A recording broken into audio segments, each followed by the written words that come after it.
Across India's vast landscape, countless temples tell a unified story that challenges our understanding of human history. The Puranas, our ancient sacred texts, might not be mere myths as many believe. They could be windows into a profound cosmic history when this earth was open to the universe. The Puranas speak of beings beyond our comprehension, entities who lived for thousands of years, commanding vimanas that flew like thought itself, wielding weapons that could destroy entire cities in an instant. This video brings the Shiva Purana to life, retold and visualized in more contemporary and imaginative style than is generally available in English.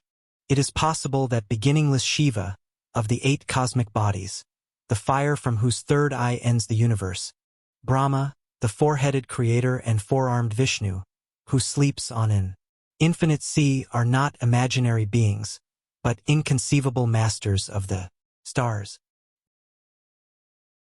Within the Puranas lies a description of time so sophisticated that it could hardly be the creation of primitive humans who were just learning to craft wheels and basic farming tools. The basic unit of life is the nimesha, the instant. 15 nimeshas make 1 kastha, 30 kasthas 1 kala, 30 kalas 1 muhurta, and 30 muhurtas 1 day. 30 days is a masa, a month, which is 1 day. Of the gods and ancestors, 6 masas make an ayana, 2 ayanas a year. 1 human year is a day and a night for the celestials, Uttarayana being the day and Dakshinayana the night. 365 human years. 8,000 years of Brahma make 1 Brahma Yuga, 1,000 Brahma Yugas make a savanna. Each Brahma lives for 3,003 savannas. A day of Brahmas has 14 Indras, his life 54,000 Indras. 1 day of Vishnu is the lifetime of Brahma, and 1 day of Shiva is the lifetime of Vishnu. According to these ancient calculations, Lord Rama walked the earth over 800,000 years ago, and Krishna about 5,000 years ago. We now live in what's called the Kali Yuga, an age where we've become disconnected from this cosmic reality. The Greeks called it the Iron Age, when gods no longer walked among humans. Is it possible that our ancestors weren't primitive at all? Could their civilization have been more advanced than we dare imagine? These temples and texts scattered across India might not just be telling stories. They might be preserving the memory of a time when humanity was part of something far greater. Yet, as we delve into these ancient texts, our purpose isn't to merely challenge your understanding of history. Instead, we embark on a sacred journey to discover the true spirit of Lord Shiva, the auspicious one, the complex, the immortal, through the wisdom preserved in the Shiva Puran.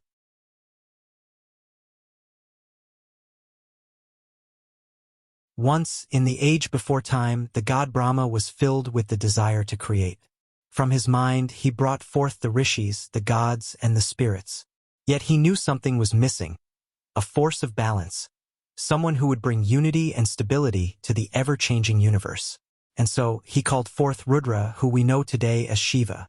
Rudra, the powerful and meditative ascetic, held within him a vast reserve of energy. His mind was ever dedicated to the depths of meditation. As the ultimate yogi, he embodied detachment, embodying both the force of creation and destruction. But the world needed more. To fulfill his destiny, Rudra would need a partner, someone who could unlock his hidden depths. Enter Daksha, a powerful god and one of Brahma's sons, known for his pride and devotion to order. To Daksha was born a daughter, Sati, a remarkable young goddess with a fierce devotion to Rudra. From her earliest days, she was drawn to him, her spirit consumed by a single purpose, to win the heart of Rudra, who remained unmoved by all things worldly. Sati's devotion was unlike anything seen before. She dedicated her entire existence to winning Rudra's favor, her penance and prayers unbroken.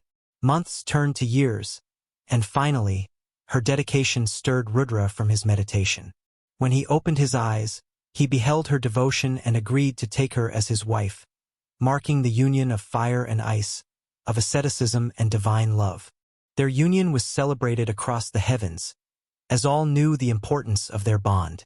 Sati had awakened the emotions within Rudra, balancing his fierce detachment with love and partnership. Together, they were destined to bring harmony to the cosmos. But not everyone was pleased. Sati's father, Daksha, could not accept Rudra as a worthy match for his daughter.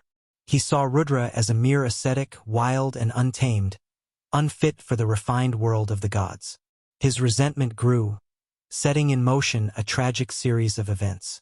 Determined to show his disdain, Daksha held a grand yajna, a sacred ritual, inviting all the gods, except for Shiva. Sati, loyal to her husband, was heartbroken by her father's insult, but she chose to attend, hoping to bridge the divide. But upon arriving, she was met only with scorn.